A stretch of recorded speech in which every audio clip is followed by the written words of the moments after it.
Estudo do Catecismo da Igreja Católica, com o Padre Bruno Leonardo Braga. Desejei ver com a inteligência o que acreditei. Santo Agostinho. Tuas asas que nos elevam em contemplação. Nós estávamos já há algumas semanas meditando o 8º artigo da nossa profissão de fé, com a afirmação: creio no Espírito Santo. Nos últimos dias, mais especificamente, nos 2 últimos encontros, nós fomos vendo como o Espírito Santo e o Verbo, a Palavra de Deus, aquele que se encarnaria no ventre da Virgem Maria, ele foi sendo anunciado e se mostrando presente, ainda de uma maneira muito velada, no tempo das promessas, o tempo em que Deus preparou o seu povo para a revelação definitiva em Cristo e para o dom do Espírito àqueles que creram em Jesus. E no último encontro nós encerramos entrando já na plenitude dos tempos, que é o tempo do cumprimento das promessas, e meditamos sobre a relação da figura de João Batista, o precursor de Jesus, o último dos profetas, com o Espírito Santo. E hoje nós vamos prosseguir esta meditação sobre o Espírito de Cristo na plenitude do tempo, falando de uma figura muito especial também para nós, que é a bem-aventurada Virgem Maria. Maria, que é a mãe de Deus toda santa, e permaneceu sempre virgem, é a obra-prima da missão do Filho do Espírito Santo na plenitude do tempo. Pela primeira vez no plano da salvação, e porque o Espírito Santo a preparou, o Pai ele encontrou a morada em que seu Filho e o seu Espírito poderiam habitar entre os homens. E é nesse sentido que a tradição da Igreja muitas vezes leu, com relação a Maria, os mais belos textos sobre a sabedoria. Maria, ela é decantada e representada na liturgia como o trono ou a sede da sabedoria. Em Maria começam a se manifestar as maravilhas de Deus que o Espírito Santo vai realizar em Cristo e na Igreja. O Catecismo se refere à ação do Espírito na Virgem Maria com 4 verbos. Usa o verbo preparar, o verbo realizar, o verbo manifestar, o verbo, uma expressão verbal, na verdade, pôr em comunhão. Como que se desenvolve essa reflexão? No verbo preparar, o Espírito Santo, ele preparou Maria com a sua graça. De fato, a tradição da Igreja reconhece que convinha que a mãe daquele em quem habita corporalmente a plenitude da divindade fosse cheia de graça. E por pura graça, Maria foi concebida sem pecado, como a mais humilde das criaturas, a mais capaz de acolher o dom inefável do Todo-Poderoso. É com razão que o anjo Gabriel a saúda como a filha de Sião. Alegra-te, como nós víamos na profecia de Sofonias, na profecia de Zacarias, alegra-te, filha de Sião. A mesma expressão o anjo Gabriel vai usar ao saudar a bem-aventurada Virgem Maria, quando ele a visita para anunciar o plano de Deus de que ela será a mãe do Salvador. É a ação de graças de todo o povo de Deus, portanto da Igreja, que ela faz subir ao Pai no Espírito Santo, no seu cântico, o Magnificat, enquanto ela traz em si o Filho Eterno. Então nós vemos todo o cuidado que Deus tem de preparar, já em vista dos méritos de Jesus Cristo, preparar a Virgem Maria para que, cheia de graça, ela pudesse conceber o nosso Salvador, movida pelo Espírito, ela se põe em comunhão com Deus, tanto na aceitação da vontade do Senhor, quanto no louvor que sai dos seus lábios, resumindo o louvor do povo fiel. No verbo realizar, nós vemos que em Maria, o Espírito Santo realiza o desígnio benevolente do Pai. É pelo Espírito Santo que a Virgem concebe e dá à luz o Filho de Deus. O anjo Gabriel anuncia a Maria que o Espírito Santo a cobrirá com a sua sombra. É o Espírito Santo agindo em Maria que fecunda a sua virgindade e faz nascer o Filho de Deus.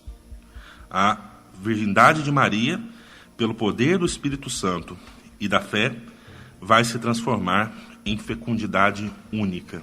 A única virgem que concebe aquele que é o único Filho de Deus, o unigênito. No verbo manifestar, o catecismo nos apresenta a verdade de que, em Maria, o Espírito Santo manifesta o Filho do Pai, tornado Filho da Virgem. Jesus sempre foi o Filho do Pai. O Filho de Deus é eterno, com o Pai e o Espírito Santo. Mas, em Maria, ele vai ser manifestado também como o Filho da Virgem. Maria é comparada com a sarça ardente da teofania definitiva, da manifestação definitiva de Deus. Uma recordação daquele episódio quando Moisés é chamado à presença de Deus, que está falando com ele numa sarça que se queima sem se consumir. Assim também Maria pode se tornar fecunda e virgem sem que perca, ou melhor, fecunda e mãe, sem que perca a sua virgindade. Por isso ela é essa sarça ardente da manifestação definitiva de Deus. Repleta do Espírito Santo, ela mostra o Verbo na humildade da sua carne. E é aos pobres e às primícias das nações que ela o dá a conhecer. E finalmente, na expressão verbal, pôr em comunhão, o catecismo nos diz que por Maria o Espírito Santo começa a pôr em comunhão com Cristo os homens, objetos do amor benevolente de Deus, e os humildes são sempre os primeiros a recebê-lo. Ele vai ser manifestado aos pastores, aos magos, a Simeão e Ana, aos esposos de Caná e aos primeiros discípulos. Ao final desta missão do Espírito, Maria ela se torna a mulher, a nova Eva, a mãe dos viventes, a mãe do Cristo total. E é nessa qualidade que ela está presente com os 12, com um só coração, assíduos à oração, no dia de Pentecostes, na aurora dos últimos tempos, que o Espírito Santo inaugura naquele dia, com a manifestação da igreja. Em seguida, o catecismo nos fala dessa manifestação do Espírito de Cristo na plenitude dos tempos, se referindo à própria pessoa de Jesus.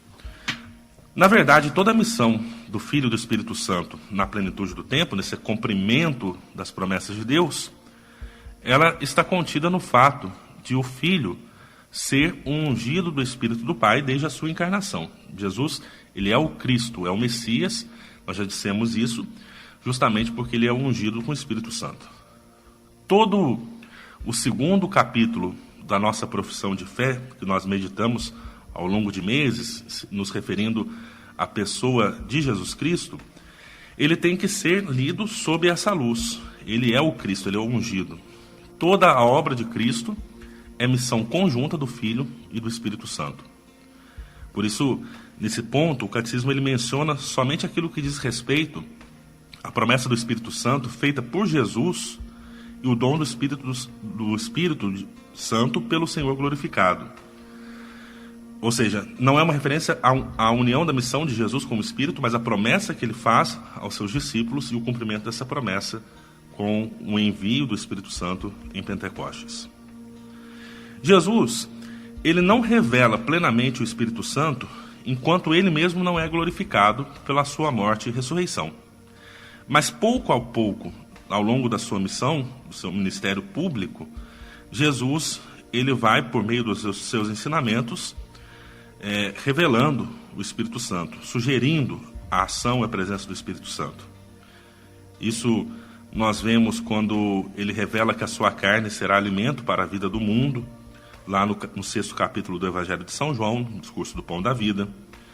Ele também sugere a Nicodemos, no seu diálogo, no 3º capítulo de São João. Também revela a Samaritana, no 4º capítulo do Evangelho de São João. Também aqueles que participaram da festa dos tabernáculos, no 7º capítulo do Evangelho segundo São João. E aos discípulos, Jesus fala do Espírito Santo abertamente a propósito da oração e do testemunho que eles deverão dar.